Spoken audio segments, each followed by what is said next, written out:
rappers have made it clear this year that they absolutely hate Drake. One rapper that quietly despises Drake is somebody who isn't just a superstar themselves, but that has released some of the biggest hit songs the genre has seen alongside him in recent years, and I am of course talking about none other than Travis Scott. And while during all the beef that's went down, we have constantly shrugged off Drake and Travis Scott's potential tension and any possible disses and moves they made against one another as being nothing. When we look at everything that's went down during this beef, with the recent report from DJ Academics that there is still one other rapper that we would have never expected in the shadows who still has their own problems with Drake. When we put the pieces together and look at the complicated history between these two, we can see that there isn't just tension between them, but that the beef may be bigger than any of us could have thought.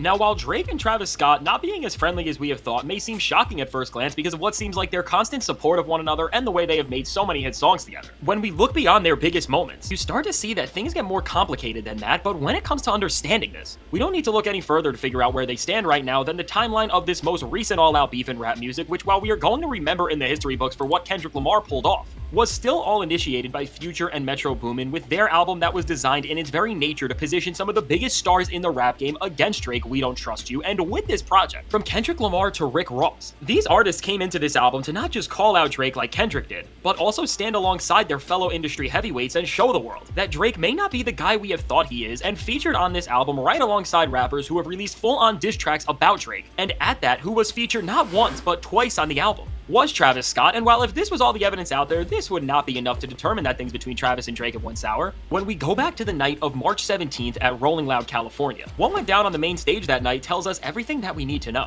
Now, during Future and Metro Boomin's headlining performance, they previewed songs from the not yet released We Don't Trust You album, and as they brought out Travis Scott as a special guest during the performance, Travis urged Metro to play the track where Kendrick Lamar changed everything with Like That. And while Kendrick's verse was not played here, some of Future's portion of the song was, and overall, when we look at Alright, y'all. It's your boy, What's Up, G.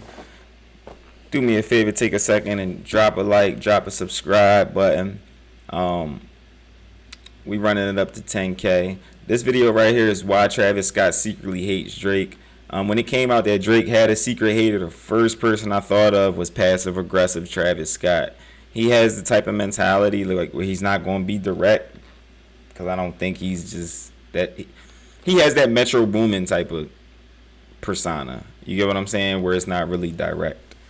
All right, so let's get it, y'all. This moment and see how excited Travis Scott was to hear this song on the Rolling Loud stage. The chances that Travis was this hyped up about specifically this track compared to the rest of the album without the Kendrick verse is considerably low, and all in all, because of Travis's excitement and how he urged Metro to play Like That, Travis did have a clue about what was coming Drake's way. And just to add further to this idea, when we look at this beef and look at the different sides rappers are on, and especially with neutral parties, all we need to do is look at how 21 Savage navigated this beef compared to Travis, and this reveals to us even more. Now, throughout the height of where 21 Savage's closest collaborators in the industry in both Drake and Metro Boomin were feuding, he spoke about the feud multiple times to let everyone know that both of them are his brothers, and that he is still close with them. And as 21 and Metro have still alluded to the fact recently that they have been in the studio together, and even that they are working on the highly anticipated Savage Mode 3. We know that 21 is tapped in with Metro, and throughout the times where the two have collabed, whether it was for 21's album this year, American Dream, or for anything upcoming they have, just putting the pieces that are right in front of us together when it comes to their close working relationship, it's safe to say that 21 must have known that Future and Metro were going to use their collab album to finally declare their disdain for Drake after so many subliminal back and forths.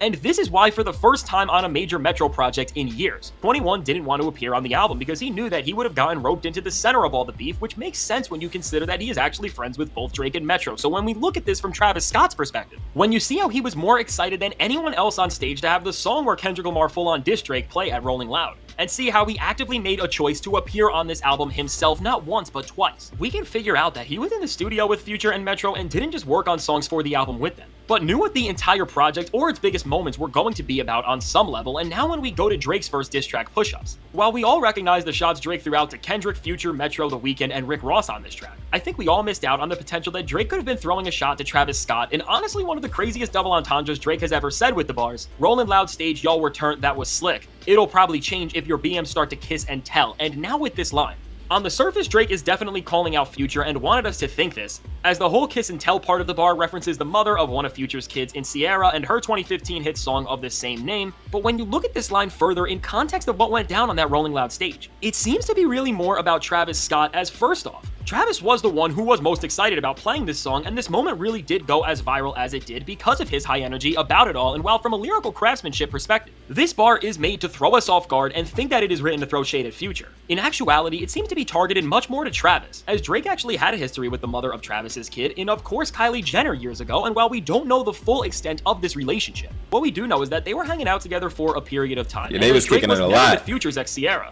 And as we saw later on Family Matters with A$AP Rocky and Rihanna, Drake loves to throw this type of diss in people's faces that pretty much is telling them that he used to have the girl they are with now, so they should be quiet before he humiliates them. While we may have interpreted this line as just a Future diss originally, on all levels beyond the technical wordplay of it, this is way more directed at Travis Scott, and to add even further validity to the fact that we all missed this, many other rappers have praised Drake for this ability to write so directly to people, including none other than Kanye West, who has been on record saying that one of the reasons he thinks Drake is such a prolific writer is because he can write bars that, while to the public may seem like nothing or something entirely different, between Drake and the person he is actually trying to talk to, only they will know if they have been dissed. So just contextualizing all of this and looking at the situation for what it is. From the way Travis willingly appeared on the album that disses Drake and was so excited about the song that changed Drake's career forever, to the way Drake responded and alluded to the fact that he used to be with Kylie Jenner.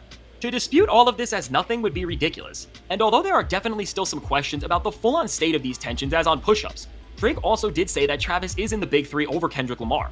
I still don't think this changes too much, as based on the metrics of hype and sales figures that Drake really seems to value so much over everything else, to not include Travis in this conversation would not make any sense. And while Drake may have some beef with Travis Scott, Kendrick was still his biggest rival at the end of the day, so I think he was willing to put anybody above his place. And also, with Drake having a massive Travis Scott head during his Big As The What tour with J. Cole, while this may have just been a cool tour prop at first, as this feud emerged while he was on tour, this could be the explanation for why Drake pretending to shoot the prop of the head got more and more intense by the end of it all. So all in all, here we are knowing that another massive rapper who has a ton of hits with Drake now hates him, and putting all of the obvious clues together, we can definitely see that Travis Scott and Drake's relationship on some level has took a turn for the worse, but the only question we really have to ask is, why did all this happen? Why has Travis Scott taken a stance against Drake all the way to the point where now it seems like they are no longer friends? And although this is hard to figure out, I have a few possible theories. Now, the most obvious reason could be because of something regarding Kylie Jenner, as who knows what Drake's up to these days, and with him being viewed as a snake to so many other rappers for trying to steal their girls. Maybe Travis found something out, or he's just getting mad about their past relationship now, and recently as we saw Travis have an altercation with Tyga, who also used to date Kylie Jenner, the behavior of Travis having animosity against people who used to be with his ex-girlfriend does line up in some sense. Or maybe Metro and Future influenced his viewpoint. Or he could have just got sick of Drake bashing people like Pharrell on his own album, or even his idol Kanye West, who he has said he will be loyal to no matter what he does. A combination of all these factors just made Travis jump on the anti-Drake bandwagon, and I would say that this last theory is definitely the most far-fetched, but is still something to consider. But maybe Travis Scott and Drake have just never been as good of friends as we have thought, and instead, their respective labels have forced this sort of monetized friendship and working relationship they have, which has always seemed so strong. Now, while this is definitely out there, when we look at the fact alone that Drake sent in his verse for both Sicko Mode and Meltdown to Travis just hours before both Astroworld and Utopia were released, and at that, both of these verses also dissed people that Travis is friends with, like in Sicko Mode's case, Kanye West, and Meltdown's Pharrell Williams. Maybe Travis is disgruntled by Drake, and by quietly moving against him right now, is trying to sever this seemingly industry-mandated friendship, which when you look at all this, and just see how strange their relationship is when you look at their past and look at their conflicting allegiances, only seems to make more and more sense. So with all this, sending the verse in a couple hours before the album got to get sent in is actually very smart, especially if you're going to be dissing people. It really don't give them time to digest it and stop it. Like, you ain't going to stop it from coming out. It's a Drake verse. Now, if you could sit and stew on it and think about it and call people and people bounce ideas and stuff, but if you know it got to be turned in at 12 o'clock that night and I send it to you at 11:50 or 11 o'clock or something like that, yeah, that's next level petty right there. Smart though. Said, let me know. What do you think about Travis Scott having a secret beef with Drake, and do you think that all of this adds up, or do you think this mysterious heavyweight who absolutely despises Drake is still hidden in the shadows? I can't wait to hear what you have to say, and if you want to... No, I think the secret hater of Drake, because this came out a couple days ago that Drake had like a really big super secret hater that nobody's actually talking about. I thought Travis Scott from the rip, because as soon as everything started going down, he was in the club. He was in the club. He was on stage saying "Play Not Like Us." You get what I'm saying? So that was like a curveball, and he was on Metro and Future's album. And that album was basically just going at Drake. And then he real cool with Kanye. You know, that's his idol. Kanye is hot and cool with Drizzy. He cool right now. So the first thing I thought was Travis Scott. But y'all drop a comment. Let me know what y'all think. Who's the secret Drizzy hater? For me, it's Travis Scott. Unless y'all see something different, y'all reading in something different. Yeah, it's your boy. What's up, G? Don't forget to smash that like, smash that subscribe button. We on our way to 10K. I've been hitting y'all with nothing but bangers, and I'm gonna be uploading daily. Y'all already know how I'm coming. Travis said, "Man, I'm not doing nothing direct. I'm a passive guy."